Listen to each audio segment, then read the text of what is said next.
Hey y'all, welcome to the Devon A. Morris Unfiltered Call-In Show. Have a seat. Let's get ready. You have any questions? Come on, call in. Come on to that Discord channel. Do me a favor, get the unfiltered crew some finger snaps. We're ready to get started here. Mondays, 8 p.m. Every single Monday, we're here. I'm excited about it. Are you? Let's get this show started, y'all. The greatest Scrum show on earth. I'll see y'all soon. Enjoy.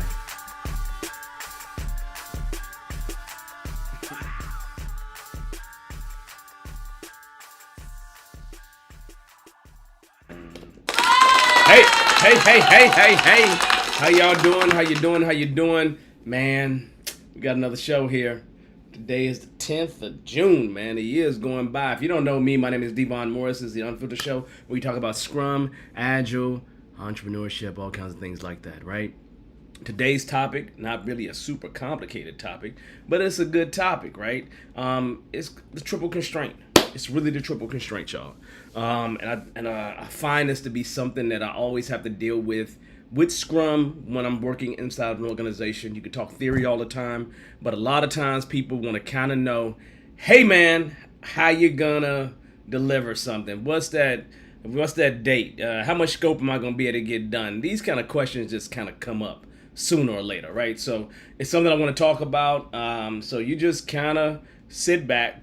Just remember, another thing that's really amazing about the show here is that it's obviously recorded. So you subscribe and you can come back and look at it anytime. A lot of people look at this show after the fact, but we record it on Mondays. That's when we do it, right? So just know that's the way it works for us, at least at this particular point in time. Now, if you've never been here before, understand how things work. It's not complicated, right?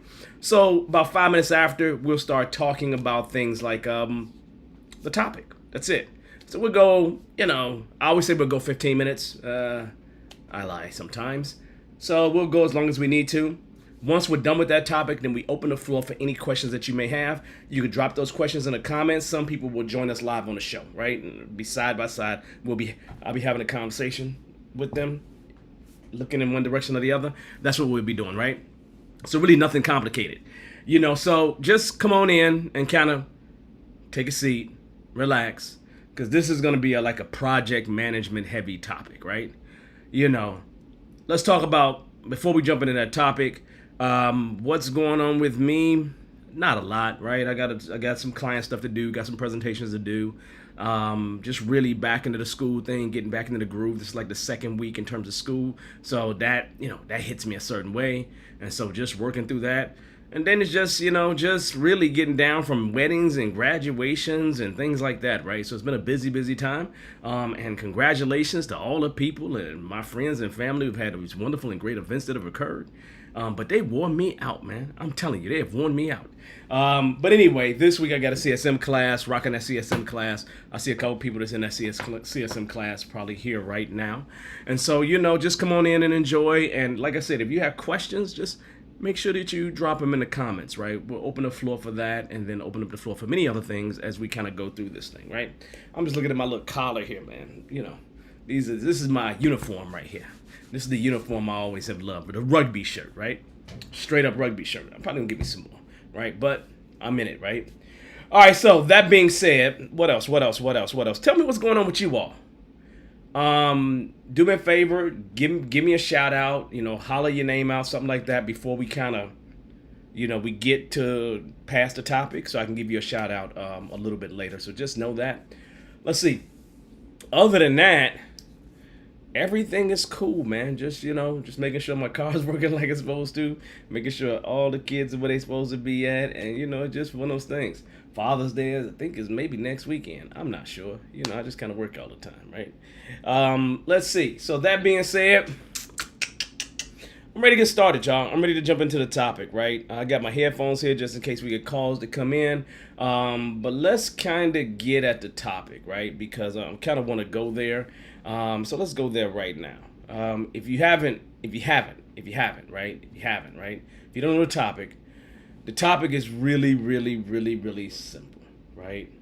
Scrumming through the triple constraint. Okay. Now, over the years there's been more constraints added, and the triple constraint has become way bigger.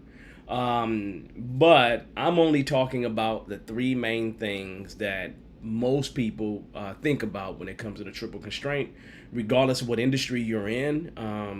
You probably know about these constraints, right? And it's one of those things where we just kind of need to just kind of dive through it and go through it. And maybe I'll open up a blank sheet of paper and at least think through that conceptually with you for a second, right? Because it does mean a lot in terms of how we deal with things, do things, move forward. So on that note, let's talk a little bit, okay? First things first, you all know me. There's nothing really crazy about me. I've been around the game for a while. So we won't talk about that, but you can always pause this and take a look in the future, right? Here's the deal. The thing is, the very first thing that I have to say to my Scrum people is something that's really, really, really, really very simple. Every person that's a Scrum Master or involved with Scrum, they're not project managers. However, if you're a project manager, what I'm saying to you, if you've done the job with any decency, what I'm saying to you is just a repeat of what you already know. Matter of fact, you can probably tell everybody, come here and train it, right? But will be a repeat. It's going to be nothing strange. The weird part is making sure you utilize that triple constraint with Scrum. And there's a lot of Scrum Masters who don't know about the triple constraint, or people that's involved in Scrum that don't really know about the triple constraint. So the first thing is, let's understand the basics of the triple constraint. I'm not going to get any fancy diagrams here. We're just going to go with the basics, right? And if you think about what it basically is, what it basically boils down to, nothing spectacular here, right? The first thing, probably the biggest part of the triple constraint, is going to be scope. Now, scope is going to be the requirements and functions that characterize the product, service, or result. That's really important for you all to understand, because a lot of times what most Scrum projects will think about in terms of scope will be user stories. The user stories are the requirements, right? And so the user stories would actually be the scope. Okay, so if you have a good idea what the user stories are, you probably have a good idea of the scope. Now, if you're going to get metric-y and all this kind of stuff, then you may have to think about estimating, but nothing requires you to estimate to really have an understanding of what that scope is, the total amount of scope is, the scope for a release is, or anything like that. But you think about that product, that service, that result, those requirements, those functions. A user story is a requirement. So the scope is just, in essence, just that. That's all it really is. The requirements, the functions that characterize the actual product, service, or result. Nothing more than that, right? But that's not the only element of the triple constraint. Okay? When you think about scope, though, the constraint involves specific goals, deliverables, tasks that define boundaries for the project or product. Now, again, I'm saying project or product because most of you all probably deal with projects, and that's okay. You can do Scrum and do projects. You may not have you have a projectized organization. It is what it is, right? But again, if you're dealing with a project, you should know about the triple constraint. Or it could be a product, something that lives and breathes and will have a sunset, it really is. So I don't really care. I just like to call these things effort in general, but the idea remains the same. It doesn't change anything in reference to that. Now, it determines what the project or product is supposed to accomplish and the work that needs to be done to meet the objectives. That's what the scope is really all about. Really nothing more than just that, okay? But again, that's not the only thing, because the next thing is time, right? Time is probably if I was to say anything that really is the thing that wrenches people's necks a whole lot, it would be time. Because I'll ask this question. For those that are here, right? Drop this in the comments. When was the last time you were giving an effort that didn't have a time component associated with it? Project, product, and there was no time associated with it. If you have experienced that one time in your career, just kind of put a thumbs up in the comments. Just gotta say, me, I've experienced it, right? I've experienced it. Yes, I've experienced it. But everybody don't. So one of the biggest components that you understand usually from the very beginning, even before you understand the scope, is normally time. It's normally time. Time is a big factor, right? And if time is going to be a big factor, you got to understand what time is. Time is the plan, the schedule, or arrange when something should happen or be done.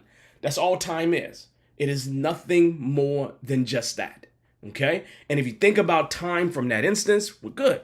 We're real good, right? Because that's all it really is, right? Now, again, you could actually have an effort where they say, hey, you know what? Here's a scope. Let me know how much time it's going to take. That's you arranging when something is going to be done, right? You're letting them know when it's going to be done. But for the vast majority of us, we get a date, right? Even Scrum gives you a date in those 2-week sprints, right? That's a time box, man. So, and all the events have a time box, right? So when you do sprint planning, 8-hour time box for the max calendar month sprint, right? Normally for a 2-week sprint, 4 hours, take me about 2, maybe an hour, hour and a half, right? So there's always time boxes, right? And so time is a big component of everything that we're doing here, right? So again, but we're not done with that, right? Because when you think about time, it refers to the schedule for completing the product, completing a sprint, right? These things are really, really important. So managing time involves setting realistic deadlines, scheduling tasks, ensuring the project progresses at a pace that's going to meet its dates, right? Probably the biggest problem that we have with time for most efforts is not realistic dates. It's not realistic time frames, right? You have a lot of people that's giving you time frames that have never done the work before. I guarantee you most of you have experienced that, right? So it just is what it is, right? But it's just the truth. I don't fight people about time anymore. I stopped doing that, right? Just whatever time, as long as we can be flexible on triple constraint and I'm not on death march, I'm kind of cool. But we're going to stop there. Let's continue, right? Okay. Actually, the third thing is cost, right? The amount or equivalent paid or charged for something. Nothing really crazy about this, right? So, okay, now, when I say cost to you, I really do want you to understand, for a lot of Scrum efforts, the cost is only in the resources or the humans that's actually doing the work. You want to call them resources, you want to call them humans. Look, man, I'm not debating you, right? Human capital, whatever name you want to use, it's okay. But the people doing the work is not the only cost, right? There could be additional costs, like you may have to buy a license for a piece of software. You may have to buy a whole entire server, right? You may have some particular one-time costs that just happen, right?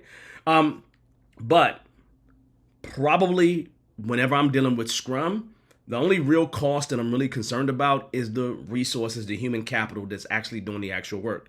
They will help me determine the pace, velocity, things of that nature if I am going to be forecasting. So cost is a big component, right? Whether you want to characterize that as money or hours, it doesn't matter to me. All those things actually point to a cost to some degree. Okay, great. So we got that down. Right? Now, when you think about this, cost management involves budgeting resources, classically. That's probably the biggest thing. Effectively in monitoring the expenditures to keep the project within an approved budget. Usually it's all the expenses related to labor, materials, equipment, anything else required. The biggest thing of this is the labor thing when it comes to Scrum. Probably that's the biggest element. I haven't been on a whole lot of Scrum projects where I have to account for more than just labor. Like I have, no question, but normally it's the labor cost that really is the biggest thing in terms of Scrum. So these are the triple constraints, right? You got that scope, you got the cost, you got the time. That's the triple constraint. And usually you see it in a triangle, and then a lot of times people put in the middle of that triangle quality.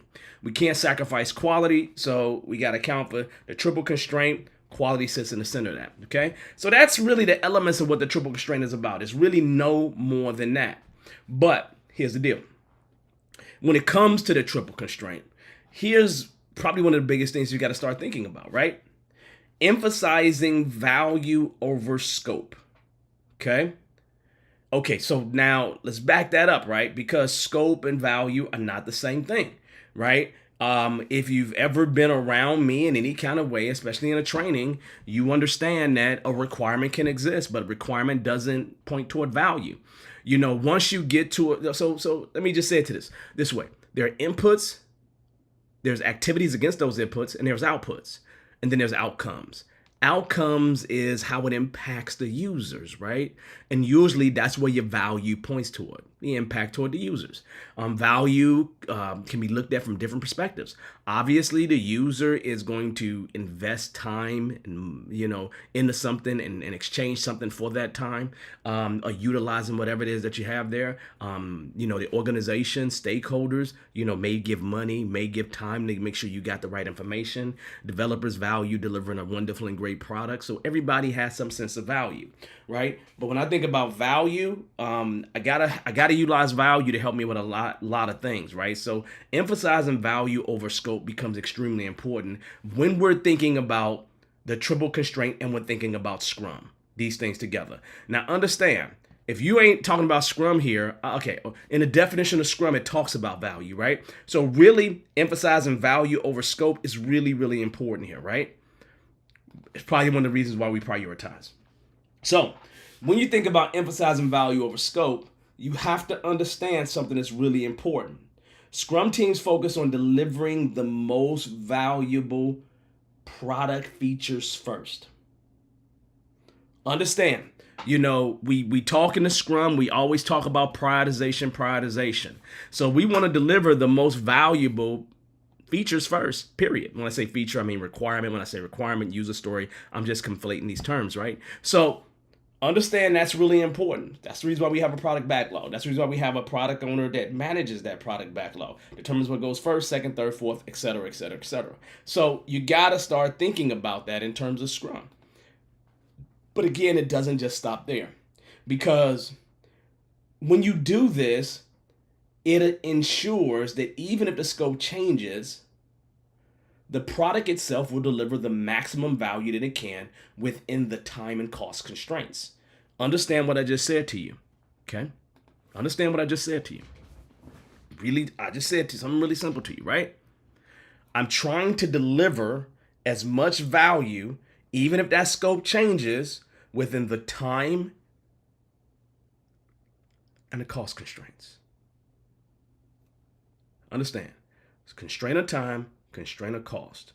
Those things are locked. That scope got to be flexible. That scope is flexible, that scope changes, right? I see somebody say the MVP.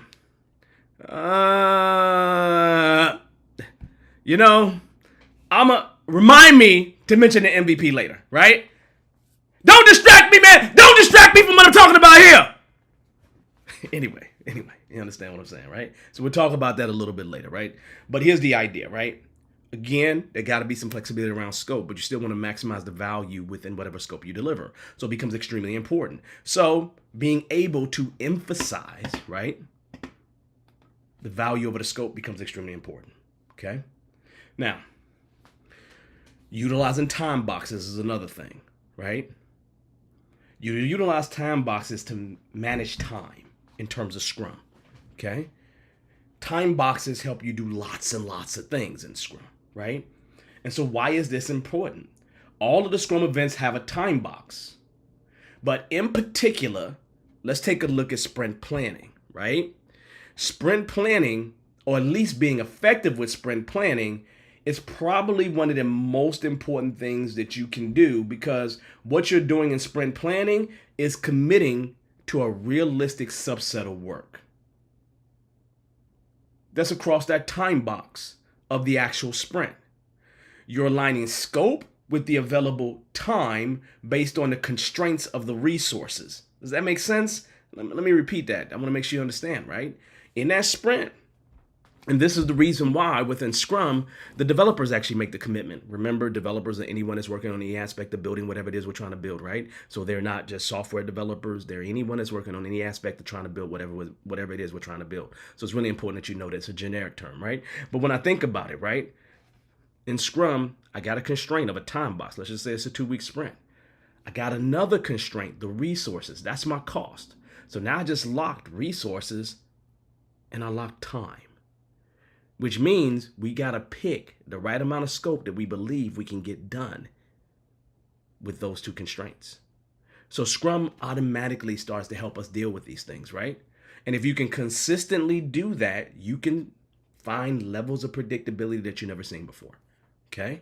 So it's really, really important. So we are naturally, understand the point, right? We are naturally dealing with the triple constraint just by doing Scrum, right? Just by doing Scrum. We ain't got to think about it too tough, right? It's built into the system, okay? But the show doesn't stop there, right? Because we want to make sure we also engage stakeholders regularly, right? Regularly. Stakeholders, let me just say it this way. A stakeholder can be anyone that's interested in whatever it is that we're trying to do. It can be anyone, right? We tend to take certain stakeholders and make them even more special, maybe call them users or purchasers or influencers or internal stakeholders or whatever, right? So there's all kind of, but it's anyone that has interest. This is the most generic term I've ever seen, right? Now, when you involve them regularly, it's really, really important. It does some amazing things for you. I just find a lot of people don't involve them regularly, which is a whole huge problem. It's a huge, huge problem, right? But that's okay. Let's talk about that, right? When I say this to you, what am I really saying to you? You want regular stakeholder engagement through the sprint review. Now, I'm going to say to you, the sprint review is not the only place you want to engage stakeholders. I obviously want to say that to you, right? However, I'm just assuming that you're only going to see them in the sprint review for a second here, right? And if you're only going to see them there, here's what they're going to do for you. They're going to help you. This is going to help you manage their expectations regarding scope, probably more than anything else. See, the thing about it is that cost is really very simple. Because if you're really doing Scrum the way you're supposed to be, that means you have a consistent team. So that means if you're doing 2-week sprints, right? That means your cost will be plus or minus 10% from sprint to sprint to sprint. So you can easily predict what that's going to look like because you're not ramping up and ramping down resources, right? You got your time locked already too, right? So that means that now you're showing scope to the stakeholders.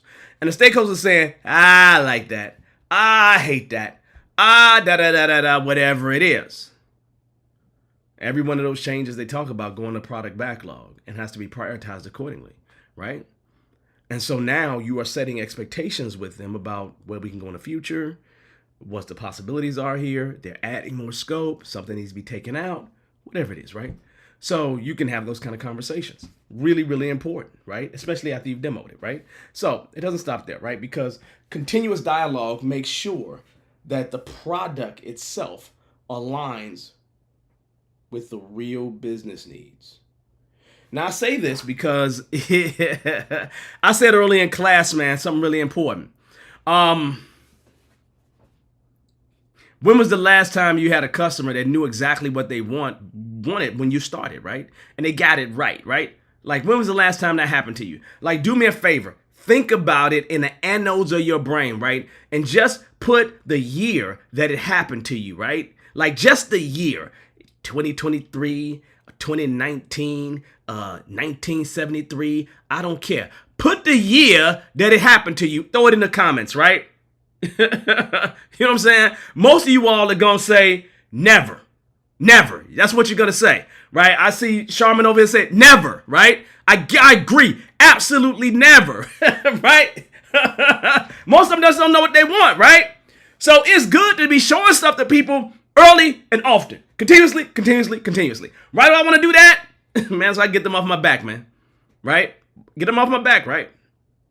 You know, it's just different. You don't want to engage stakeholders at the end, and at the beginning. You want to regularly engage them, put things in front of them early and often, right? You do that, it's going to be better for you, right? My statement to you is, yeah, Scrum has it built in. You do it in a sprint review, every single sprint review, you're good. I say do it more often than that if you can, right? And just have a formal sprint review just to kind of wrap it all up, right? So anyway, the point is, I think you get the point. I think you get the point, right? You get the point of that, right? Another thing, continuous inspection and adaptation. Another big element associated with Scrum. You get this, you get some of this in all the Scrum events to some degree, right? But specifically, I want you to think about it, right? The practices of Scrum is built in. The daily stand-ups, the daily Scrum. Let me pause there for a second, right? Okay. Uh, Scrum Guide 2020. Only the developers are supposed to be at the daily Scrum, at the daily stand-up. Let's repeat that. For those who don't get it and they're lost in the sauce, you haven't been around Scrum for a while, only the developers are supposed to be there. And what are the developers doing? They are synchronizing with each other, right? So the daily Scrum is for them to inspect and adapt. What are they expecting and adapting around? The sprint goal. The sprint goal, people, right? What have we done so far to meet the sprint goal? How do we need to adjust to make sure we meet the sprint goal? That's inspecting and adapting. I would expect them to inspect and adapt just in the work that they do every day. It's really very simple. The next thing I said on the list was the sprint review. Brought the sprint review back up again, right? Why is the sprint review important? Because you're taking the product and putting the product in front of them. You're saying, please inspect this so we can adapt accordingly. So now we're doing product adjustments there, right? Which is important. And then you got the sprint retrospective as well, which we're talking about the process and inspecting and adapting the process, right? So it's built into Scrum, man. It's really built into Scrum. This is the reason why when you start taking things away from Scrum, things don't work out so well for you. It's just truth, man. It's just truth. What else can be said, right? So, literally, the biggest thing this allows you to do to be able to find issues sooner. That's all, right? And then to realign with the triple constraint. See, it's one of those things for me that when I think about the triple constraint, I'm finding ways to be as transparent as possible. So I can keep putting it in front of the powers that be and keep saying, hey man, we're off course here. We're off course here. We're off course here. We're off course here. And let them make whatever decisions they want to make, man. I'm probably not getting paid any more money regardless of the direction that we go in. I'm just saying, if you get paid more money when you deliver, let me know. So anyway, the point I'm making to you is there's lots of opportunities to inspect and adapt. There's lots of opportunities. And you're going to find that you want to take advantage of those opportunities, period, right? You do that, you're going to put yourself in an amazing position, right? To be able to just get things done, right? And I think that's our last point on there. So I want to go through those points again to make sure that we're good to go. So let me back this up and make sure I just go through those high-level points so we're good to go. One, emphasizing the actual value over scope. That's really, really important. If there was a number one thing I would say for you to do in terms of thinking about the triple constraint, I would say that's probably it, right?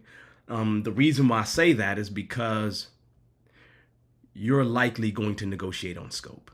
It's just a fact, right? Just a fact, okay? I don't know any last time why I didn't negotiate on scope. The beauty with Scrum is you get to negotiate on scope in the beginning, not toward the end, which means it's advantage. That's good for you, right? That's really amazing for you, right? So you want to take care of that, right? The second thing that we had on our list here was actual utilizing time boxes to manage time, right? To manage time in general. Time is a big thing that we want to deal with. We want to deal with time consistently all the time, right? That's really, really important to what we need to do and how we need to move forward, okay? And then we have engaging stakeholders regularly. A lot of people fear that for some strange reason. You probably shouldn't. They're probably going to tell you the right direction to go in. And our last thing, number 4, was simply continuous inspection and adaptation, right? Let me ask you, I told you which one was the most important to me. In the world that you work in, which one of those items would be the most important to you? Like in the world of work where you're at today, which one of those items would be most important to actually you? I'm actually pulling up something because I want to make sure that I show you what the topic is going to be for next week. But throw that in the comments for me, right? Of those 4 that I gave you, which of those 4 would be the most important for you at this particular time with the work that you do, right? With the work that you do. I ask that because for me, I've always leaned toward value. Probably in my beginning time, it probably would have been inspecting and adapting, because that's just the line that you told kind of in Scrum to many degrees, right? And so I holding that line is important. I think the next week's topic, so then you all will know. I'm actually pulling this up right now so I can show it to you. But that's what I want to know. I mean, what is that? What is that for you? right? For me, it's just always scope. So next week, what we're going to talk about, so you all know and you all are prepared and ready to go, we're going to actually talk about leveraging the CSM in non-system development projects. That's what we're going to talk about. Scrum Alchemy, leveraging that CSM, that Certified Scrum Master, in non-development projects. That will be our topic next week. Finding ways to further put your CSM to value, right? Getting more value out of it, right? And if I was to just add to that, I really firmly believe that a lot of you all is trying to get all these jobs in IT. You probably want to look at non-system development efforts. Where it's not specifically to IT, because I think you'd be very, very valuable in helping folks in those arenas out, right? So on that note, this is how that works. I got done in time, so I'm very happy about that. Next week, I don't know if I'm gonna get done in time, right? So we'll be good to go at this point, right? So that being said, here's what I'm going to ask. Just go ahead and say hi, right? Drop some messages in the chat on LinkedIn so I can at least speak to you here. If you have questions, this is the time to drop your questions in the comments. If you really want to join us live on a show and you have a really big question where we need to talk through it, then I would advise you to join us on the show. If you want to join us live on a show, then I'm going to drop a link here. So then you can join us, and I'm going to drop that link on LinkedIn as well. So I drop it on two places, right? Look, let me tell you something. I don't drop it on Facebook because that's where my mama look at me. So just FYI. So let me run through real quick as we go through. So CT, welcome, my brother. Welcome. Let's find another one where you actually said something. You said never. That's a good thing, right? So welcome, CT. CT's in class with me today. So Ravi, MVP. We should talk about that MVP thing. But Ravi, welcome. As usual, what's going on, Rajiv? How you doing? How's life treating you? My man, Patrick. How you been, Patrick? You know, man, I'm good, bro. I really am good. Everybody around me is not good. But I'm good, bro. I really am good. I'm good every day, all day. I don't even know why, but I am. You know, Miss White, how you doing? How's life treating you, right? Acha, how you doing? How's things going? Welcome. Sheikah, how you doing? Miss Hancock, what's going on, right? Jamila, what's up, Miss Wallace? What's going on? How are you? Let's see. I think that's all the people that spoke. And then Charmaine Noel on LinkedIn, how you doing? So just saying hi, a little hi to everybody. So what kind of questions do you all have? What kind of things is going on? What's going on? I'm going to have to bring up fusion teams to y'all in the near future, right? Because I think that's something that you all should know about. I'm going to bring it up to you all sooner or later, right? But what kind of questions you have, just drop them in the comments, right? Or you're welcome to join me on the show. What else is going on that's important to really talk about here? I'll tell you, it's busy times, right? For a client, I created OKRs, so objectives, key results, KPIs, right? It's very interesting, right? I created a survey where we connected an objective to a key result to a KPI to a survey question. It's kind of dope, don't you think? You understand what I'm doing, right? I'm literally trying to make these big objectives that roll all the way up to executives, right? And connect what we do on the ground and have a way to measure how people feel. And so putting out a survey that connects all the way through to OKRs. And I'm over here looking at, like, today I'm looking at, okay, was this a bad question? Just thinking through stuff, right? How many people are dealing with OKRs here? Yeah. You probably want to start, if you haven't dealt with OKRs, I mean, as you do in more enterprise stuff, I think you will. I think it'd be important for you to do. Let's see. I would be interested to learn how Scrum can be used on implementing infrastructure projects where there are other constraints like supply chain. I think that's going to be based on the effort, Robbie. Because for me, depending on the type of infrastructure that we're doing and the various dependencies that we actually have, several times I lean toward Kanban instead of leaning toward the actual Scrum, right? I found when there was a lot of dependencies and constraints, lead time, lag time, and all those other kind of things, Kanban just was a better thing to do with a lot of Scrum mixed in it because it was really hard to plan a sprint. So Kanban may be where you want to lean to, but I don't think that it's much different than your basic project management doing a continuous delivery process. Is more what Kanban is. And that's probably where I would lean toward if it's me, right? For supply chain, but it depends on it, right? Because if your supply chain is heavier on software development, then I'm probably gonna do Scrum, right? If I was implementing a bunch of servers, physical hardware, then I probably do Kanban, right? So for me, I look at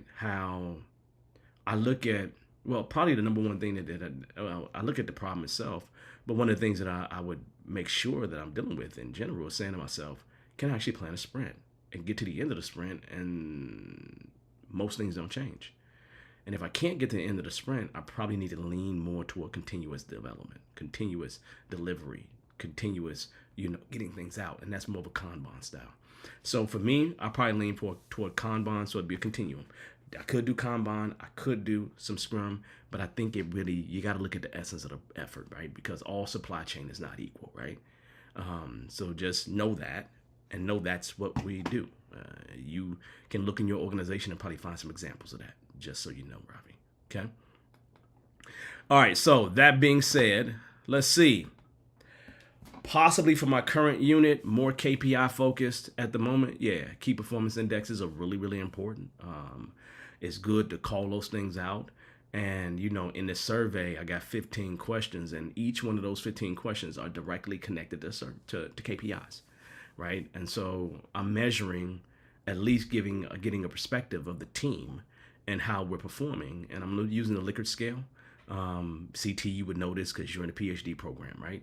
I'm using the Likert scale to actually get that data, right? To determine a Likert scale that goes from strongly disagree to strongly agree, right? And making that connection. Those KPIs are connected to key results. Those key results is connected to objectives, right? So I think I have an objective, probably 3 to 4 key results, and then one KPI associated with each one, even though I could have more than one KPI associated with them. I only created one, and then a survey question related to it. And this way we can take snapshots over time, right? A snapshot in the beginning, right? And then see in a month how it changes. See in 3 months how it changes. See how in 6 months it changed, right? At least how the team feels about those things. So just a way to measure, to see how the team is progressing. But again, you're in a PhD program, you have an idea what I'm talking about, right? So hopefully that helps out, CT, but I would connect KPIs to KRs, right? And KRs to objectives, right? That's what I probably would do if I'm you, right? Use some of that knowledge that you learned in the school, man, for real. But good question, CT, good question, right? Let's see. Yeah, so Ms. Hancock has used, Scrum, Kanban, and healthcare. Yeah, I've definitely done Scrum and Kanban in healthcare, right? Automation installation, let's see, pharmacy, supply chain. Yeah. But you got to determine which one best works, right? And all the time, Kanban is normally some Scrum, right? And so you need to determine based on that effort which one works best for you. At least that's what I would do, right? Because I don't think it's a one size fit all, right?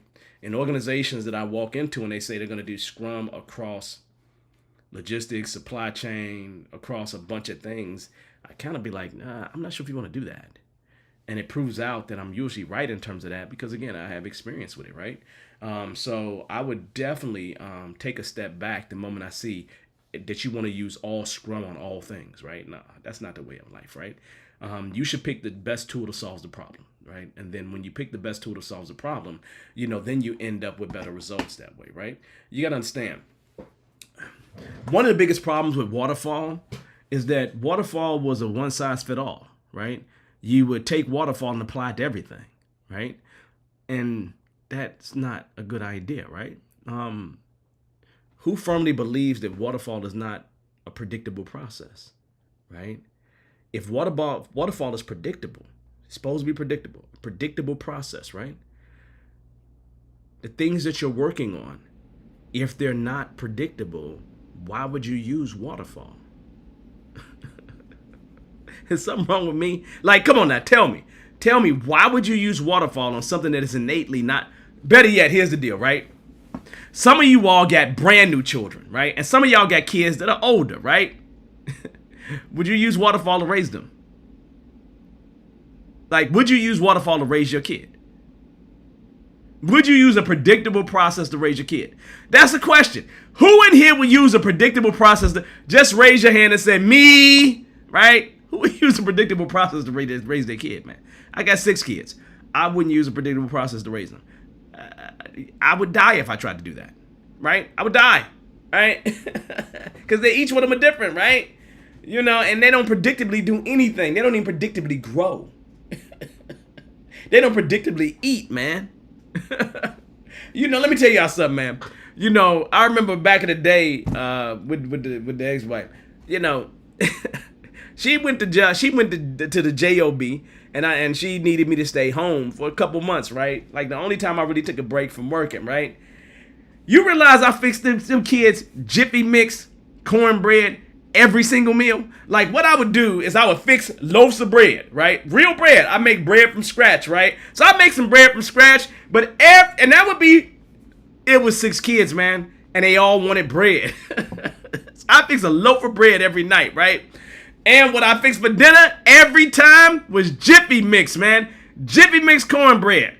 My kids hate Jiffy Mix cornbread at this point. They hate it. They hate it. All of them. All of them, they hate it. They absolutely hate it. They be like, I will not have that right there. Because it's what I fixed. We didn't have a lot of money. So you put fillers in, right? It is what it is, man. But the loaf of bread would be gone every day. But I had to fix a loaf of bread every day. Like, it was like they would smash that every day. The whole loaf, all of them smash it, right? Every day, right? But it was cheaper making the bread than it was buying the bread, to be honest with you, right? So anyway, you do what you gotta do, you know, in your situations, right? That's what you do, right? But they literally hate Jiffy Mix to this day. I did it to them. It is what it is. They survived. Yes, it was a jiffy overdose is what I did to them. Yeah, I did it, man.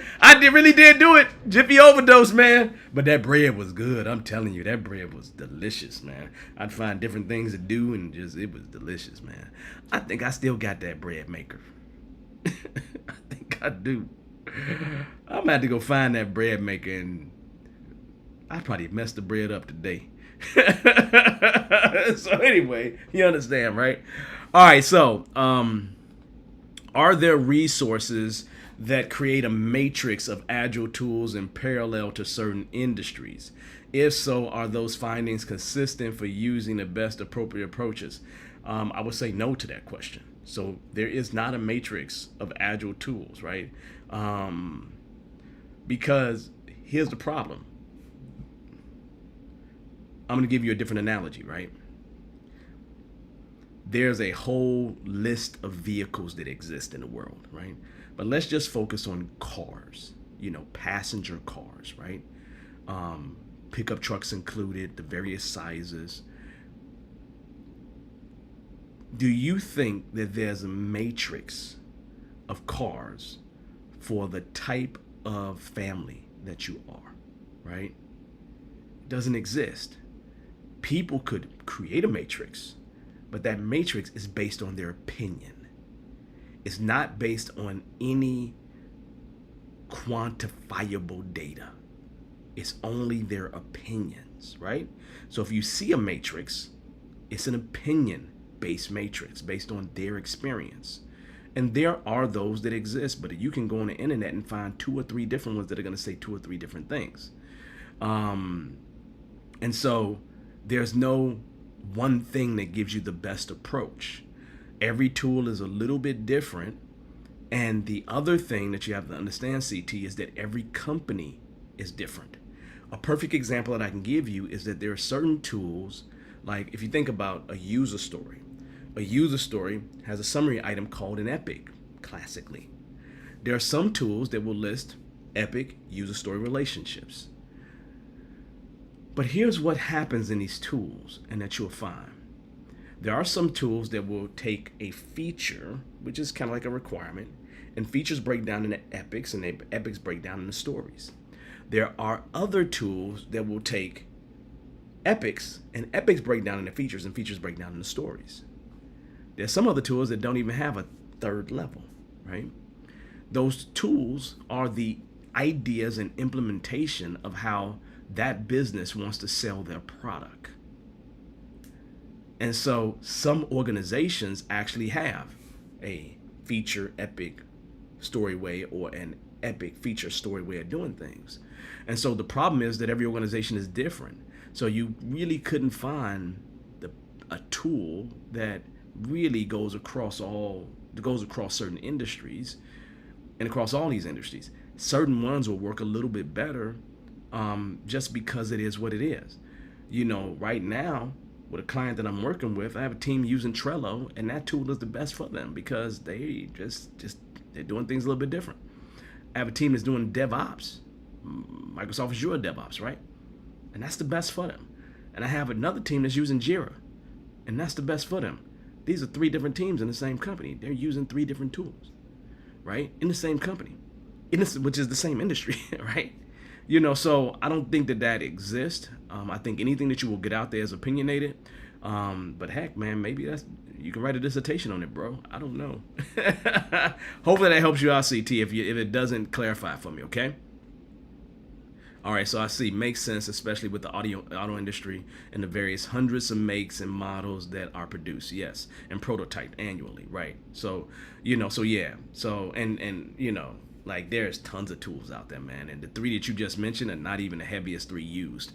Like literally, Jira be probably toward the top of the list of usage, and DevOps and IBM, so I mean version 1 and Rally, there's tons of tools out there, man. They all perform a little bit differently. So there's no great hope is the point, right?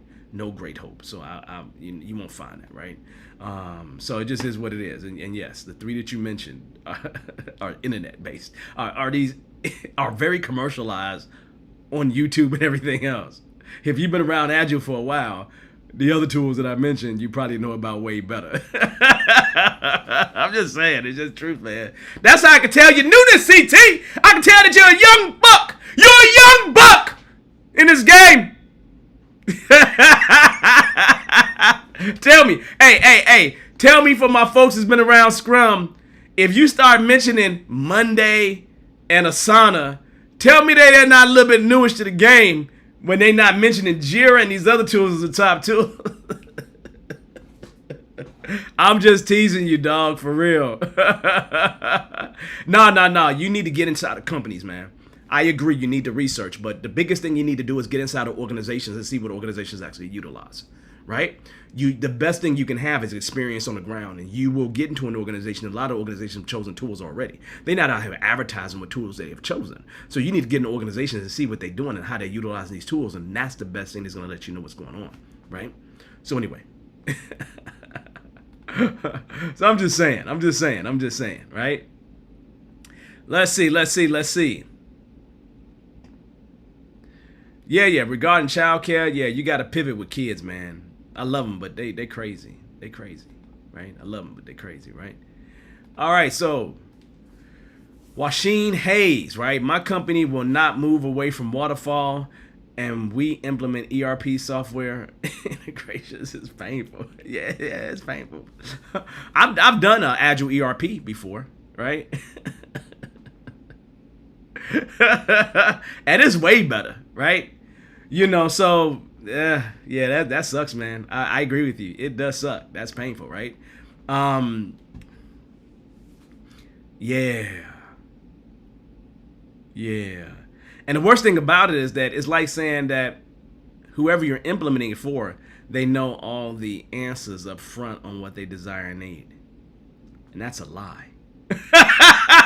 That's a lie. Tell me it's not a lie, man. Tell me it's not a lie. Tell me it's not a lie, right? Even though you configurations and all this other stuff, right? They make things way easier, but tell me I'm not being truthful with you. They don't really know what they want in that. They looking at you as the expert, right? To help them understand what they want.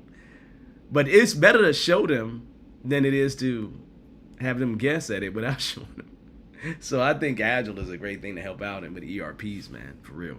Yeah, that sucks, but it is what it is, you know. But here's the thing. Remember something really important. You can leave when you want to. I know the market is interesting right now, right? But just understand, right? They're not the only organization out there, and there are organizations that are doing some interesting stuff, right? Even with ERPs, right? So I definitely would think a little different and be a little bit more creative with that. But you know, sometimes you can sneak a few little things in, like a little daily scrum, like a little bit of this, a little bit of that, right? They're not usually totally against it, especially if it helps out a little bit, right? So, you know, yeah, I think there's ways you can sneak it in, just a little bit. I do think that, but the problem is that I don't have no problem getting fired either. So please don't get yourself fired in doing this stuff, man. Just don't do that, right? That's the part that sucks. Don't do that part, right? Don't get yourself fired. Well, look, if you get yourself fired, don't come to me talking about I did it. That's the big. Don't talk to me and say, Devon, I took your advice and got fired. Look, let me tell you something. There's a disclaimer here. That this is not legal advice. This is not job advice. It's not job advice. So don't be trying to come get me. Oh, man, because my experience may not be your experience, right? All these disclaimers, right? You take one of them pills and it got more things that's gonna make you bad about. There's more things wrong with the pill that's gonna make you sick than what the pill solves. So be careful out there. Be careful. Be careful. All right. So what other questions do y'all have here? What's going on? Yeah, y'all have made. Oh, let me deal with this MVP thing. Now I'm gonna say this for the fun of it, right? I gotta bring it up. So here's Robbie, right? All right. So for me, when I started dealing with the product owners a tad bit more, I realized that most business areas think an MVP is an IT joke. Like literally. Most business areas, at least for my time, they think an MVP is an IT joke, right? Because usually a lot of times, and I'm not saying this is all the time, a lot of times an MVP doesn't offer any perceived value for the users. So if it doesn't offer any perceived value, why is the business interested in seeing it go out the door? I would ask you a question, Robbie. When you think about MVPs, truly think about MVPs and think about how excited the business was about the MVP. Was they really excited, man? Probably not. They was resigned to the fact that you wouldn't make them be able to do nothing else. I'm just saying. Now tell me that's not true, people.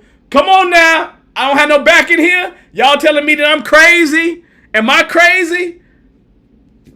Or is that y'all experience too? Which one do you experience?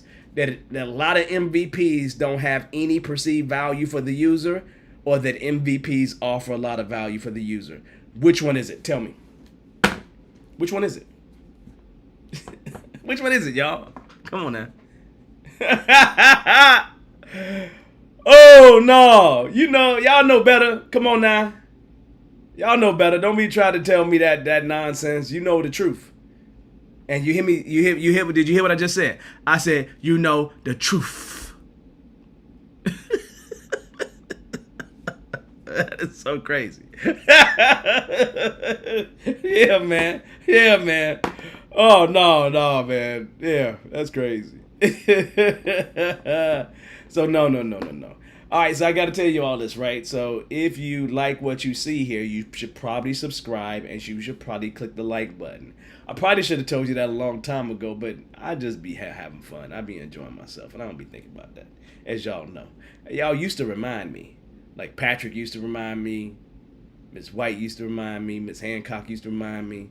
They don't remind me no more. I'm on the island by myself.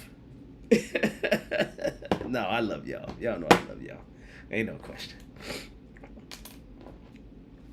So, other questions? Any other questions? Any final questions before we shut it down for the day? Shut it down for the day. Right? Yeah, definitely for the algorithms, man. You know, my problem is I don't be thinking about the algorithm, you know, because I be like, this is mostly for Bearded Eagle alumni, right? And so, y'all show up, you show up. You don't, you don't. If you don't show up, then I get the day off, right? You know. So, let's see. Yeah, there we go. Smash that like button, Agilist. Yes. Smash the like button. Smash the subscribe button. Smash the notification button. You know. I told myself today I was just going to start releasing videos and have the live once a month. That's what I told myself. And then I said some people probably going to rebel against me if I do that. So we'll continue with the lives. You know, because I can make the video, right? I can make the video and then just put the video out on Mondays. But then it don't leave room for you guys to ask questions. And the main reason why we do this is for you to ask questions, right? That's the main purpose, right? So, you know, sometimes we get a lot of people show up. Sometimes we don't. And it's all good. It's all good either way. Either way. By the way, know this. A lot of you all got to renew your certification so you get some Scrum education units from this kind of stuff. 4 different categories. Go to the Scrum Alliance, check out those categories, and see how you can apply this to some of your SEUs, Scrum education units, right? So, really important, right? You see what I'm saying? You see what I'm saying? MVP does not always have perceived value. And so why would you release something that doesn't have any perceived value? Like literally, you can just wait until you get perceived value. That means you're just delivering something because there's pressure. Like you're delivering something for the optics. If you don't have perceived value, what's the point? Like I don't understand. Like I love for somebody to justify for me.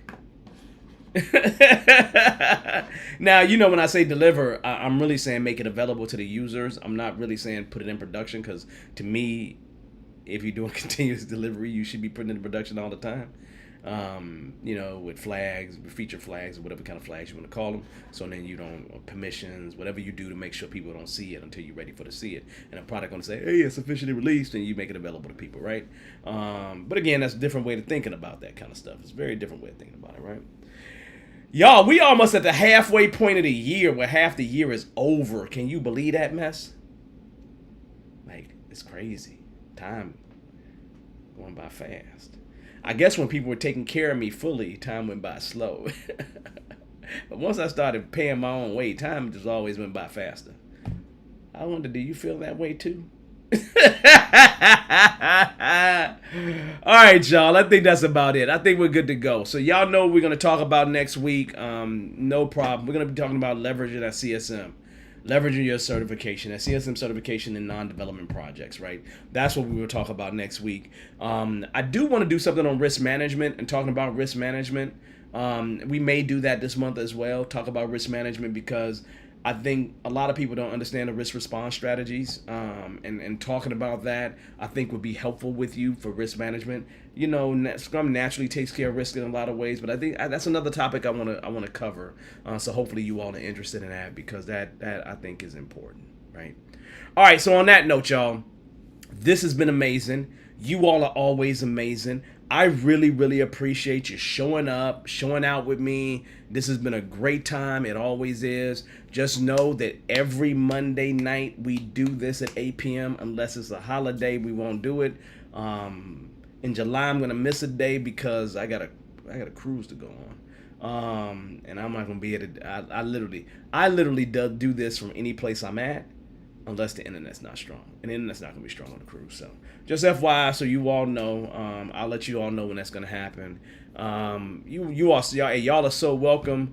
Risk management is gonna be a topic. Yeah, I just keep thinking that it should be a topic, right? So I really probably gonna work on that soon. So you all are welcome. Look, here's the deal. Do great things on the Agile journey. Make sure you have an absolutely amazing week. And I will see you all next week. For the people that's not in class tomorrow. For the people in class tomorrow, I'll see you tomorrow, so be on time. Other than that, y'all have an amazing evening. Rest of the week. Do great stuff. All right? Peace. I'll see you all later.